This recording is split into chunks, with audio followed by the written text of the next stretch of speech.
Le strade di Padova, i luoghi frequentati da Giulia, che studiava ingegneria biomedica all'università, ma anche Campo d'Arsego. Sono cominciate le riprese del film su Giulia Cecchettin, la regia di Paola Randi, che ha scritto anche la sceneggiatura con Lisa Nursultan.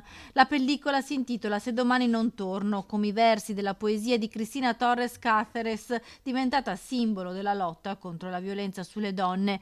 Il film è liberamente ispirato al libro Cara Giulia, scritto dal padre Gino con Marco Franzoso, e verrà girato interamente in Veneto fino ad inizio aprile. La pellicola, prodotta da Notorious Pictures, uscirà nelle sale italiane il 5 novembre 2026, a 3 anni dal femminicidio commesso da Filippo Turetta, il 22enne di Torreglia, condannato all'ergastolo.